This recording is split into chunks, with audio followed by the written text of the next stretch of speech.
नमस्कार। आज कहानी गोल्ड में सुनिए डॉक्टर रंजना जायसवाल जी की लिखी कहानी मैं कासे कहूँ। सर्द गुलाबी सुबह, बगीचे में पड़ी लकड़ी की बेंच और उस पर नटखट सा लुका छुपी खेलता धूप का एक टुकड़ा। मखमली हरी दूब में मोती सा चमकता, लरजता ओस का एक कतरा। ऐसा लगा मानो ओस को अपने माथे पर मुकुट सा सजाए वह दंभ से इठला रहा हो, पर शायद वह यह नहीं जानता था कि उसका यह दंभ क्षण भर का है। धूप का वह टुकड़ा, जी हाँ, वह धूप का वही टुकड़ा जो अब तक लकड़ी के बेंच पर अपने पांव पसार चुका था, अपने आगोश में धीरे धीरे उसे भर लेगा और वह धीरे धीरे पिघलकर धुआं बनकर अस्तित्वहीन हो जाएगा। जाड़े के दिन इंसान हो या पंछी, सबको कितना लालची बना देता है एक धूप का टुकड़ा। गुप्ता जी भी उस धूप के टुकड़े के लालच में सीढ़ियों पर बैठ गए। मंदिर की सीढ़ियों पर बैठे घंटों हो गए थे। उनकी पत्नी सुषमा बड़े धर्म कर्म वाली थी। रिटायरमेंट के बाद से गुप्ता जी अपनी पत्नी सुषमा के साथ रोज ही आते थे। जब तक सुषमा जिंदा थी तब तक तो ठीक था, पर उसके जाने के बाद वह एकदम अकेले से हो गए थे। इस अकेलेपन में ये मंदिर ही उनका सहारा रह गया था। कॉलोनी के नुक्कड़ पर ही था। 15 साल पहले की बात है। रातों रात किसी ने एक छोटी सी मूर्ति स्थापित कर दी और देखते देखते इन 15 सालों में भव्य मंदिर खड़ा हो गया। शुरू शुरू में तो सिर्फ कान्हा जी की ही मूर्ति थी, पर चंदा इकट्ठा कर करके धीरे धीरे आसपास की जमीन भी कब्जा कर ली। वो भला मानुष कितना छटपटाया था। पुलिस दरोगा सबके कितने हाथ पैर जोड़े थे, पर जीवन भर की पूंजी धर्म के नाम पर हाथ से सरक गई। टन। घंटी की आवाज से गुप्ता जी अपनी सोच के दायरे से बाहर निकल आए। यहाँ क्यों बैठे हैं गुप्ता जी, घर नहीं चलना है क्या? जी भाभी, चलिए चलते हैं, थक गया था, सोचा थोड़ा धूप सेक लूं। शुक्ला भाभी जी गुप्ता जी के घर से 4 घर आगे रहती थीं। सुषमा के साथ रोज का उठना बैठना था। सुषमा, गुप्ता जी और शुक्ला भाभी एक साथ ही मंदिर आते थे। सुषमा तो अब नहीं रही, पर गुप्ता जी का मंदिर जाना नहीं छूटा। शुक्ला भाभी कभी सड़क पर तो कभी मंदिर में गुप्ता जी से टकरा ही जाती थीं। भाई साहब, परसों माता का श्रृंगार है, जरूर आइएगा, बड़ा स्वादिष्ट प्रसाद मिलता है। प्रसाद के नाम पर गुप्ता जी के चेहरे पर एक निश्चल मुस्कान बिखर गई, जैसे एक छोटे से बच्चे को उसका मनचाहा खिलौना मिल गया हो। कुछ ऐसी ही खुशी शुक्ला भाभी जी के चेहरे पर थी। आज सुबह ही मंदिर जाने के नाम पर गुप्ता जी की बहू बेटे ने कितना बवाल मचाया था। गुप्ता जी स्नान ध्यान के बाद मंदिर जाने को तैयार ही हो रहे थे, तभी पीछे से उनके बेटे गगन ने आवाज दी, पापा इतनी सुबह सुबह कहाँ चल दिए? बस मंदिर तक जा रहा हूँ, घर में बैठे बैठे ठंड में शरीर अकड़ जाता है। मॉर्निंग वॉक भी बंद है, इसी बहाने थोड़ा चलना फिरना भी हो जाता है। क्या पापा, आप भी ना यहीं गैलरी में टहल लिया करिए ना, क्या जरूरत है मंदिर वंदिर जाने की? पता नहीं गगन आज इतना चिड़चिड़ा क्यों हो रहा था। रिया बता रही थी, आपका पेट ठीक नहीं रह रहा। आप ना, क्या जरूरत है भंडारे में खाने की, पता नहीं कैसे कैसे बनता है। रिया बता रही थी आप हलवा लेकर आए थे उसके लिए, मैंने भी खाया था, कितना घी चू रहा था। गुप्ता जी कहना चाहते थे कि वह भंडारे में कभी नहीं खाते, अलबत्ते उन लोगों के लिए ही प्रसाद ले आते हैं कि उन्हें भी भगवान का आशीर्वाद मिल जाए। पर गुप्ता जी समझ गए थे, गगन को समझाने से कोई फायदा नहीं। रिया उन्हें पहले ही काफी कुछ समझा चुकी थी। गुप्ता जी चलने को हुए तब तक एक और बम फूटा।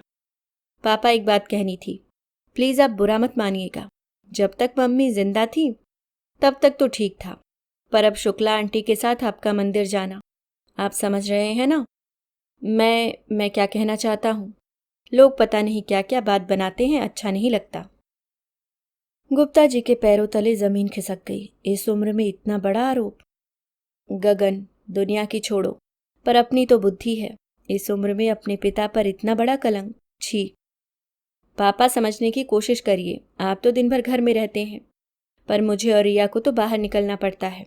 अब दुनिया का तो हम मुंह बंद नहीं कर सकते।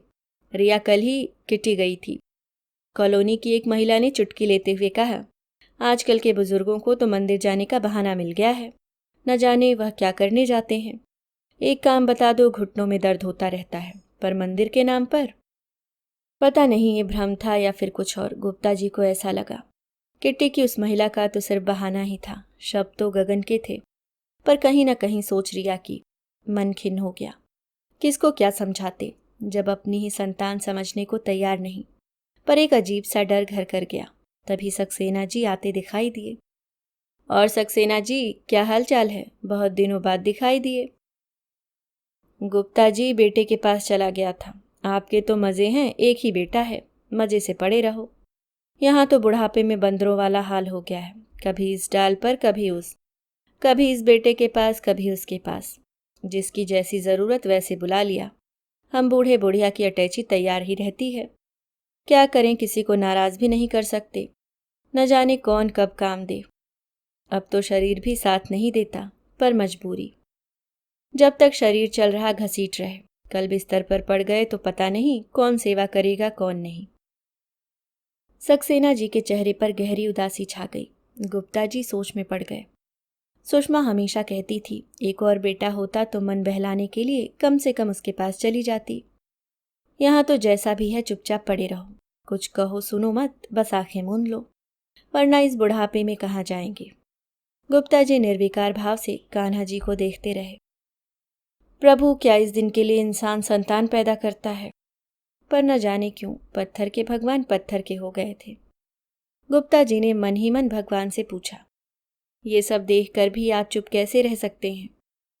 सक्सेना जी की बात सुनकर शुक्ला भाभी जी की आंखें भर आईं और वह साड़ी की कोर से अपनी भीगी पलकों को पोंछने लगी। अगर संतान ऐसी ही होती है तो उन्हें आज अपने बांझ होने पर कोई अफसोस नहीं। शुक्ला भाभी सोचती थीं, उनका भगवान न जाने कहाँ सो गया है, पर आज उन्हें कोई अफसोस नहीं था। शायद बगल वाले कॉलेज में छुट्टी हो गई थी। कई नवयुवक अपनी महिला मित्रों के साथ मंदिर में प्रवेश कर रहे थे। सक्सेना जी ने फिक्रा कसा, चलो अच्छा है, जींस टॉप वाली पीढ़ी भी पूजा पाठ और धर्म कर्म में विश्वास रखती है। आप भी सक्सेना जी, ये कौन सी पूजा करने आते हैं? अभी आपको पता नहीं? मतलब? सक्सेना ने आश्चर्य से गुप्ता जी की तरफ देखा। शुक्ला भाभी गुप्ता जी की बात सुनकर मुस्कुरा पड़ी। भाई, इससे सुरक्षित जगह इन नौजवान को कहाँ मिल सकती है? परिवार और समाज की नज़रों से दूर अपने सो कॉल्ड प्रिय और प्रिया के साथ समय बिताने की इससे अच्छी जगह भला और क्या हो सकती है?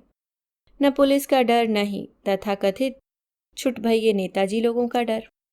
कब पकड़ लिए जाएं और दूसरे दिन का समाचार पत्र उनकी करतूतों से रंगी हुई मिलेगी। गुप्ता जी बात सुनकर सक्सेना जी और शुक्लाइन खिलखिलाकर हंस पड़े। तभी सामने से आते एक नौजवान जोड़े ने उन्हें बड़ी अदा से देखा और एक जुमला हवा में उछाल दिया, ये लोग पूजा पाठ करने आए हैं या पिकनिक मनाने? लड़की ने लड़के की हाँ में हाँ मिलाई। उम्र देखो इनकी, ये हमें क्या सिखाएंगे? वह कहते हैं ना, कौन कहता है कि बूढ़े इश्क नहीं करते, बस फर्क ये है कि उन पर हम शक नहीं करते। गुप्ता जी की आंखों के सामने गगन का चेहरा घूम गया। ऐसा लगा मानो किसी ने गर्म शीशा कानों में उड़ेल दिया हो। शुक्ला भाभी ने बात संभालने की कोशिश की, अरे भाई, यही बसना है कि घर भी चलने का इरादा है? सक्सेना जी ने भी उनकी हाँ में हाँ मिलाई। सब लोग उठने का उपक्रम कर ही रहे थे कि सामने वाले पीपल के पेड़ के चारों तरफ बने चबूतरे की तरफ भीड़ देखकर सबकी निगाह उस ओर रुक गई। कुछ हुआ है क्या? बड़ी भीड़ है। गुप्ता जी ने चिंतित स्वर में कहा, अरे कुछ नहीं भाई साहब, देखा दिखवल हो रहा। लड़के और लड़की के परिवार वाले हैं, हर दूसरे दिन देखने को मिल जाता है ये सब। यहाँ ये भी कोई जगह है? शुक्ला भाभी के अंदर की गृहिणी जाग गई और उन्होंने अपना ज्ञान बघाड़ना शुरू किया। भाई साहब, होटल वोटल में दिखाना महंगा पड़ता है। कोई खाने में कुछ मंगवाएगा, कोई कुछ। होटल में कोई पहचान भी सकता है, पर यहाँ दर्शन के नाम पर कितने लोग भी मंदिर चले आते हैं। वाह, क्या दिमाग लगाया है। दोनों पुरुष आश्चर्य से शुक्ला भाभी जी का मुंह देख रहे थे। जानते हैं भाई साहब, घर से कुछ भी सूखा नाश्ता मिठाई ले आओ, मंदिर के बाहर बड़ी अच्छी चाय मिल जाती है। काम का काम, बचत की बचत भी हो जाती है, सस्ते में निपट जाते हैं। अब किसी को ये तो पता नहीं होता इसी लड़के या लड़की से शादी तय हो ही जाएगी, काहे का पैसा बर्बाद करना। शुक्ला भाभी की मितव्ययिता पर दोनों मुस्कुरा दिए। सच कह रही हैं भाभी जी, एक नए रिश्ते को शुरू करने से पहले अगर भगवान का आशीर्वाद मिल जाए तो इससे बेहतर क्या। सक्सेना जी और शुक्ला भाभी जी ने गुप्ता जी की बात पर गर्दन हिलाकर सहमति जताई। तभी उस भीड़ में से एक अधेड़ उम्र की महिला एक पुरुष के साथ टहलते हुए मंदिर की सीढ़ियों की तरफ आ गए। शायद वह दोनों पति पत्नी थे। सुनते हो जी, लड़की तो कुछ खास नहीं है, रंग भी कुछ दबा सा है, दान दहेज भी कुछ खास नहीं दे रहे। क्या फायदा ऐसे घर में शादी करने का, सिर्फ बेटियां ही बेटियां हैं, आगे नाथ न पीछे पनाह। हमारा बेटू उम्र भर जिम्मेदारी निभाते ही रह जाएगा। कह तो तुम सही रही हो। पुरुष के माथे पर चिंता की लकीरें उभर आईं। जानते नहीं हो इन आजकल की लड़कियों को, जब देखो तब मायके में ही पड़ी रहेंगी, कभी ये बीमार तो कभी वो, हमें तो कोई पूछेगा भी नहीं। फिर क्या, तुम भी ना साफ साफ मना कर दो। ऐसे अच्छा नहीं लगता। ठीक है, सोचने का वक्त लेकर बहाना कर दो। अब चलो, सब हमारी तरफ ही देख रहे हैं, चाय नाश्ता भी ठंडा हो रहा।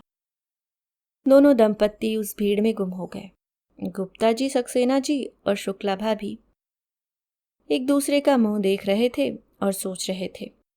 सावरे कृष्ण की बनाई कृतियों ने एक लड़की को उसके सावरे रंग के कारण सावरे के दर पर नकार दिया और सावरिया देखते रह गए।